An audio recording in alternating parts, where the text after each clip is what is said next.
Hello. This is Wrap Up Weekly on UATV, where we review the most important news over the last week for Ukraine.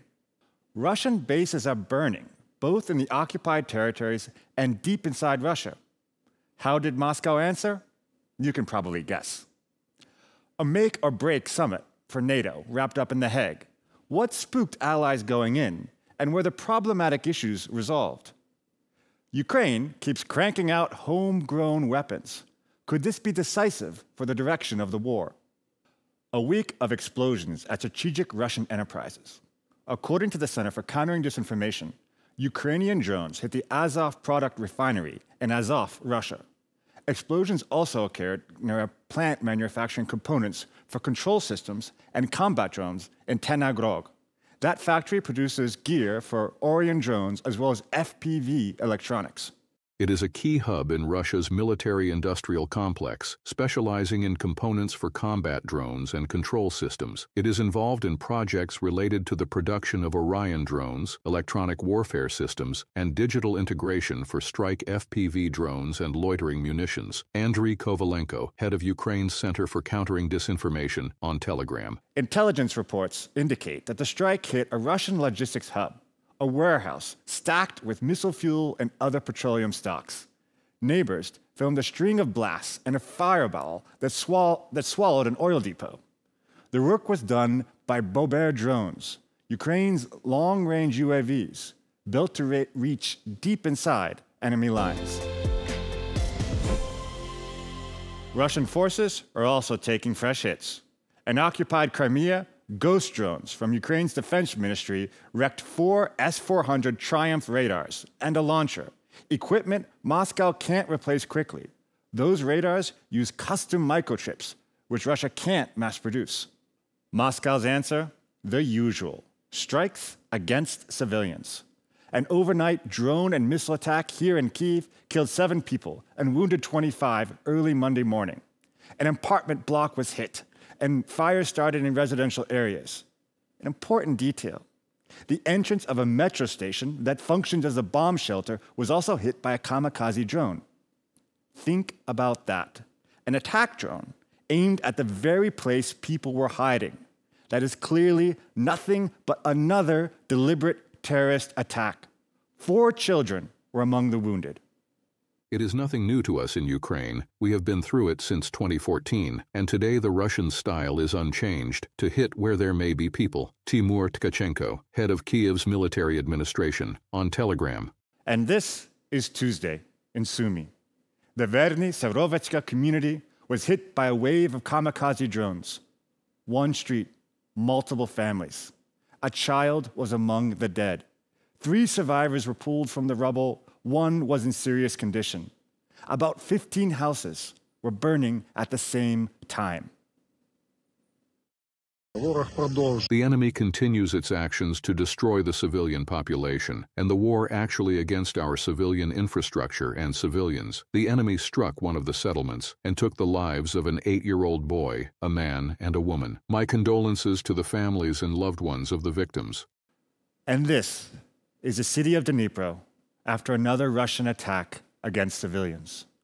20 dead, more than 300 wounded in a single missile strike. Regional Governor Serhiy Lasky says another strike on Samir killed 2 people and injured 11. A train was even hit. Ukrainitska reports that the Odessa-Zaporizhia train was damaged. No fatalities on board, but several passengers were treated for cuts from broken glass. Were damaged, schools were damaged, people were injured. Even a passenger train was hit while it was just going along its route. In one way or another, life is the main target of Russian attacks. Each time it shows the true nature of Putin's war. He did the same in Chechnya, Syria, and now in Ukraine. The wheels of justice may turn slowly, but turn they will. Ukraine and the Council of Europe have agreed to set up a special tribunal for Russia's crimes of aggression without any personal immunity clauses. Prosecutors can charge the Russian president, the prime minister, even the foreign minister, and hand down sentences in absentia once they leave office. This tribunal will be a standalone international court, not a hybrid or domestic panel. Its verdicts will lock in, for the record, who launched this war, when, and how. It won't replace the ICC. It will reinforce it. This is a really, truly very important step. Today we are launching the process to create a tribunal for Russia's crime of aggression against Ukraine. Every war criminal must know there will be justice, and that includes Russia. And we are now boosting the legal work in a serious way. There is still a long way to go.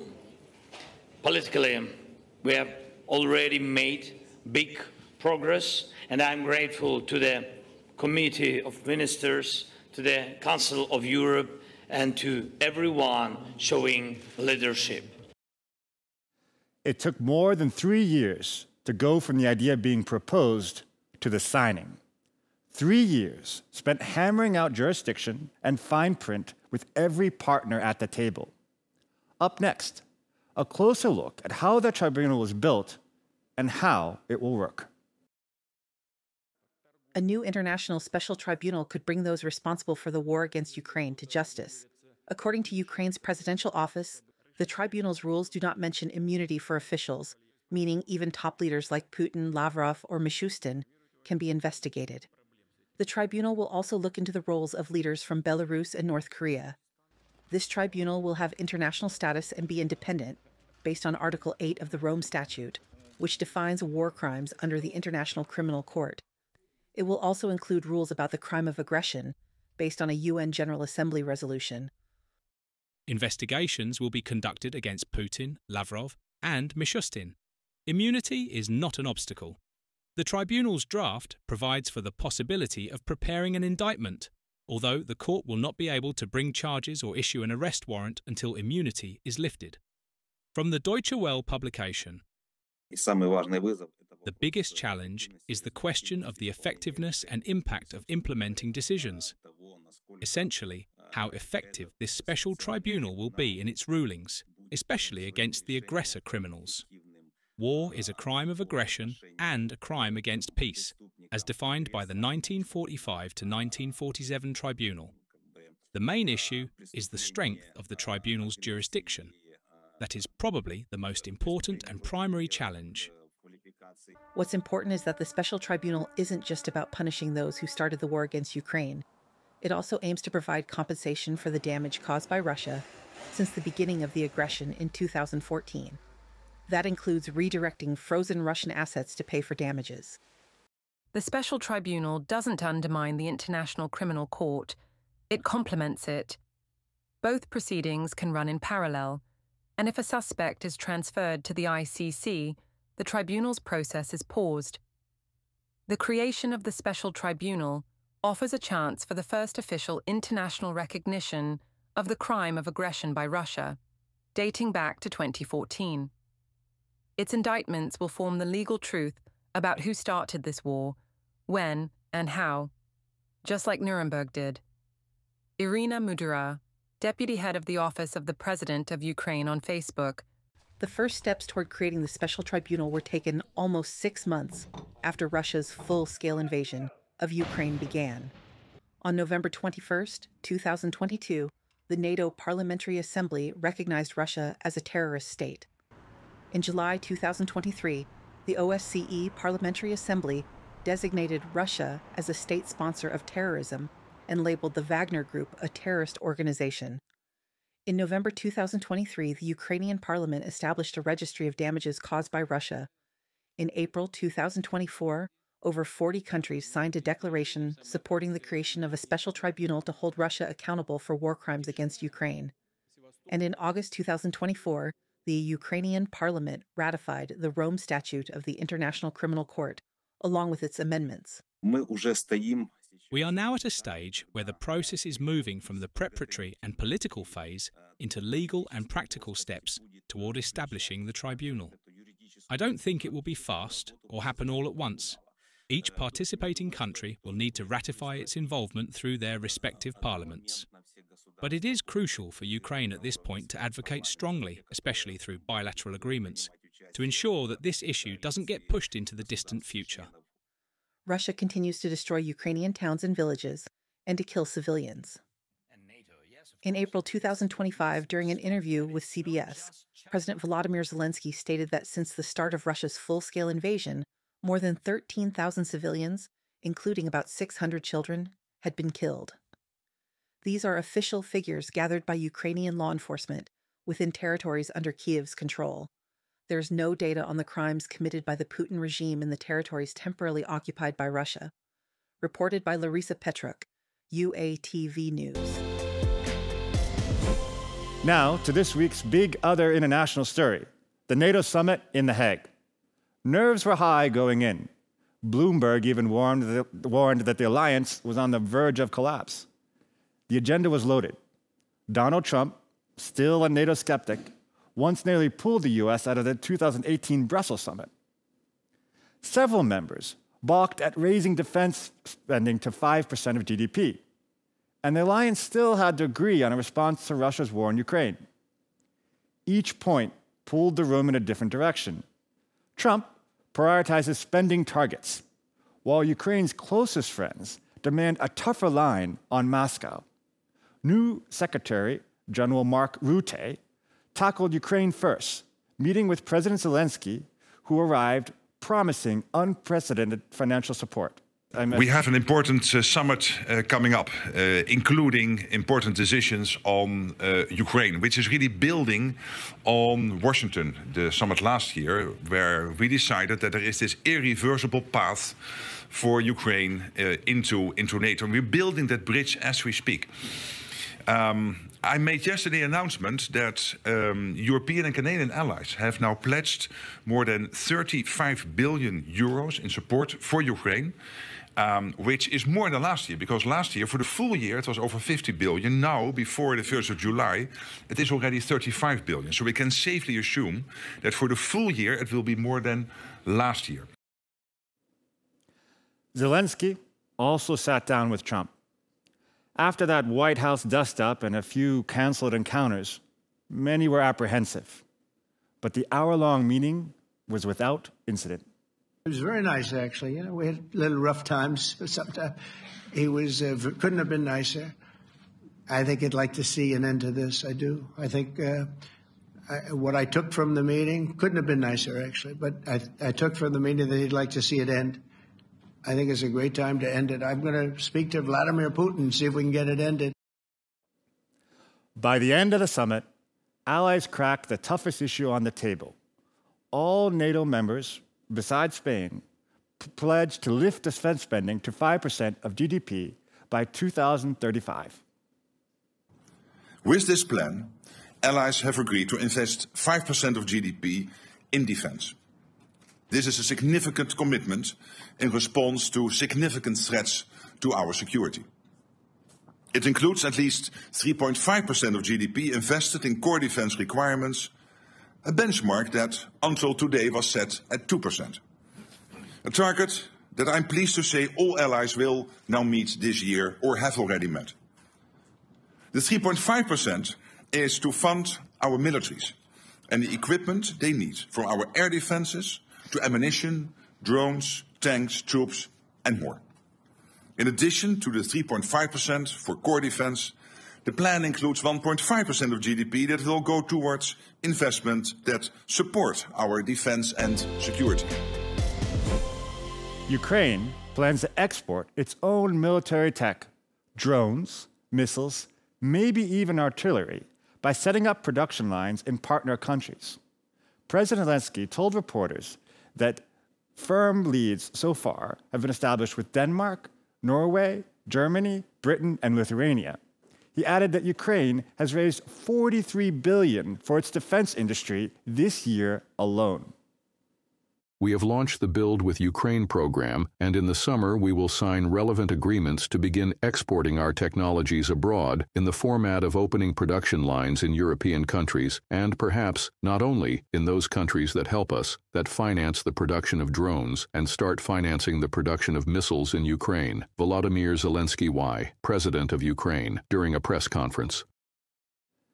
Britain is doubling down on joint arms production with Ukraine. After greeting President Zelensky at Downing Street, Prime Minister Sir Keir Starmer confirmed plans for a new defense industry deal. Zelensky lunched with King Charles, then joined Starmer at Operation Interflex, the UK-led training program for Ukrainian troops, where the announcement was made. And I'm really proud that this afternoon we're able to announce an industrial military co-production agreement, the first of its kind so far as Ukraine and the UK are concerned, which will be a massive step forward now in the contribution that we can continue to make, and is really a symbol of not only our joint work in this conflict, but the 100-year agreement that we've put in place. Engineers at Ukraine's Medoy Design Bureau are building a homegrown version of Russia's Glide and Correction Kit. That's the gadget that turns a dumb bomb into a precision weapon. Defense Express reports that Ukrainian module already lets a 500-kilogram bomb glide 60 kilometers, with an 80-kilometer range unit in the Rooks. The entire planning and control unit is Ukrainian-made, and converting a standard bomb only takes a short turnaround. Several local firms are involved in supplying the parts. We're currently in the testing phase. The test drops have been carried out from a Su-24 aircraft in level flight so far. The results have been positive, particularly in terms of range, the release mechanism, and the bomb's gliding capabilities. We still need to conduct about 10 more test drops, which will then undergo evaluation by the Ministry of Defense. But for now, the main obstacle to moving forward quickly is funding. Ole Vostrik, a representative of the Medoy Design Bureau, in an interview with Defense Express. Dutch Defense Minister Ruben Brekelmans says Ukraine now fields the most powerful army in Europe. His point? Kyiv rolls out battlefield innovations almost daily, despite fighting a full-scale war for more than 3 years. Ukraine is racing toward NATO standards and already outproduces much of the EU in several weapon categories, especially in the Air Force sector. My colleagues have more. Ukraine is already ahead of the European Union in producing many categories of weaponry, according to the UK newspaper The Telegraph. The publication notes that Ukraine possesses the necessary technical expertise, industrial capacity, and tactical creativity to build a powerful defense of its own. Plus, some of the new Ukrainian kit is actually better than foreign-supplied equipment because it's tailored more precisely to the specific needs of the killing fields of Donbass. Ukraine's Lima electronic warfare system outperforms Russian and Western tech in jamming Russian glide bombs. From the Telegraph article. According to UK analysts, despite the reduction in US military aid and delays from certain European countries, Ukraine is effectively utilizing the equipment it receives. Moreover, its domestic arms production now covers up to half of the needs of the Ukrainian military. For example, 20 Bodana howitzers are currently being produced each month, more than France's Caesar systems, and this output could double with additional funding from the European Union. Drone production is also accelerating. In 2025, Ukraine plans to manufacture 5 million FPV drones, 30,000 long-range drones, and 3,000 cruise missiles. Indeed, by many metrics, the Ukrainian army is not only the largest, but also the best equipped on the European continent, bar Russia's. From the Telegraph article. Ukraine is actively preparing for mass production of its domestically developed Sapsan ballistic missiles. President Volodymyr Zelensky confirmed that tests have already been conducted, and the focus is now on scaling up production. The Sapsan missiles, this isn't something new. Successful tests were carried out some time ago. We are now working on the possibility of mass production. When, how, and in what quantity? I can't say yet. Volodymyr Zelensky, President of Ukraine. You know how there's a first, second, third priority. And then there's something beyond the queue, something of the highest priority. This is a necessity. and in the future, it will be a major advantage for our armed forces. We'll be able to carry out complex missions deep within enemy formations and destroy strategic targets. Our ballistic capabilities are evolving. We already have them, and soon it will be time to talk about them in more detail. NATO has tested a new technology aimed at countering Russian-guided aerial bombs. If all goes well, the Ukrainian military could begin using the new air defense system by the end of the year. These NATO tests mark a key step toward building an integrated air defense system that will include short, medium, and long-range solutions supported by fighter aircraft. The goal is not only to counter guided bombs, but also to defend against other threats, such as attack drones. Conducted at the Direction Générale de l'Armement test ranges in France, the trials subjected various integrated systems to demanding conditions. Over several days, teams assessed advanced sensor systems, dynamic control technologies, and innovative engagement methods against simulated and real targets. Ukrainian representatives emphasized the critical need for defenses capable of countering a spectrum of modern aerial threats. From NATO Press Service.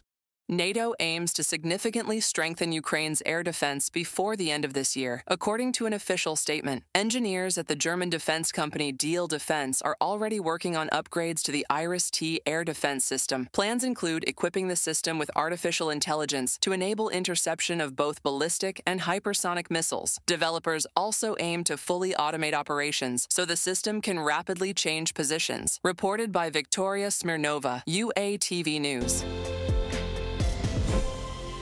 It's time for Europe to prepare for defense.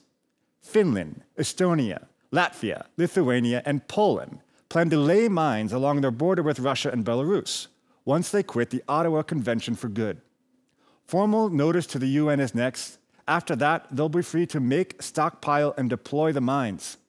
Minefields are coming back to Europe because the geopolitical situation has completely changed after Russia's full-scale invasion of Ukraine. And militaries, as well as local defense units, are preparing to keep Moscow out. This is only 16 kilometers to Russia from here. So we are that close, actually. And that makes you think, so what if they decide to come to this side of the border as well?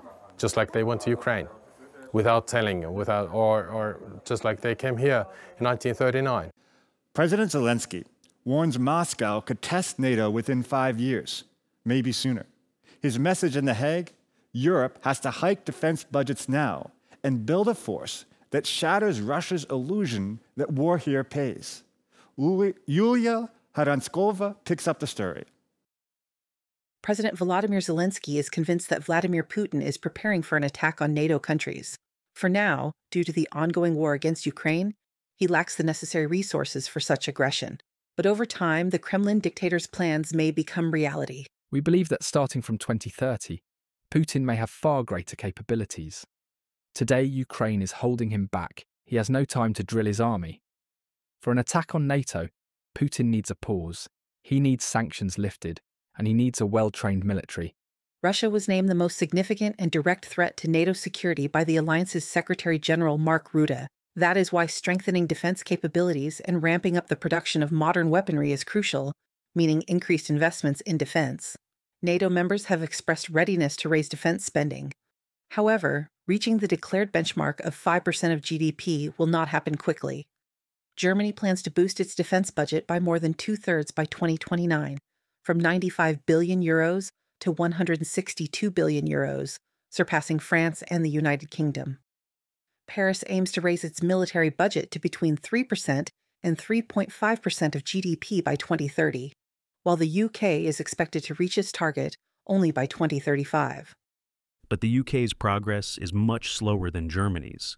It plans to increase defense spending from the current 2.3% of GDP to 2.6% by 2027, and after the next general election, expected in 2029, aims to raise it to 3%. From a Financial Times report. At the same time, weapons production in the Russian Federation will soon exceed demand, even taking into account the needs of its military in the war against Ukraine, Bloomberg reports. The NATO Secretary General has warned that Estonia, Latvia, and Lithuania face heightened risk over the next 5 years. The growing threat is prompting the Baltic states to take emergency measures, lifting the ban on anti-personnel mines, modernizing their militaries, and strengthening air defenses and borders. Putin stated that Russia is also undertaking long-term technical modernization of its army and navy, upgrading its strategic missile forces, launching serial production of the Oreshnik ballistic missile, and building new ships and submarines for the Russian Navy.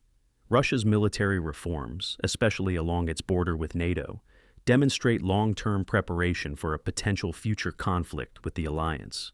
These reforms follow repeated threats by Kremlin officials toward NATO states, including the Baltic countries and Finland, from a report by the Institute for the Study of War. Another neighbor of Russia, Finland, joined NATO in 2023 following the start of Russia's full-scale invasion of Ukraine. Finland has significantly increased its number of reservists. The country plans to host a new NATO command. Officers from the United States, the United Kingdom, and Finland are expected to be stationed at NATO's northern headquarters in the city of Mikkeli, located just 2 hours from the Russian border. With the accession of Finland and Sweden, NATO's territory has expanded significantly. The land border with Russia became much longer with Finland's entry, so this headquarters, should we ever enter into conflict, will work alongside NATO forces in a command and control role deployed in the region. Military training exercises are being conducted near the border. Finnish soldiers are learning to operate reconnaissance drones. This is only 16 kilometers to Russia from here. It's just 16 kilometers from here to Russia, so we're really that close. And it makes you wonder, what if they decide to come across this side of the border, just like they did in Ukraine, unannounced, or like they did here in 1939? In 2023, due to the influx of migrants, Finland closed its border with Russia. The country is now continuing construction of a 200-kilometer barrier equipped with cameras and motion sensors in the most frequently crossed forested sections of the border. If you think about the eastern border, we have the longest EU border with Russia, 1,340 kilometers. The fence will cover only about 200 kilometers in total, but 140 of those will run through southeastern Finland. So the majority will be here, where there have also been more border incidents in recent years. Strengthening the defense capabilities of NATO member states is the key focus of the NATO summit in The Hague. The top item on the agenda, increasing defense spending by member countries. Reported by Yulia Hrnovska, UATV News. That's it for this episode of Wrap Up Weekly. For UATV in Kyiv, I'm Jared Goyette. Let me know your thoughts in the comments, and I'll do my best to respond.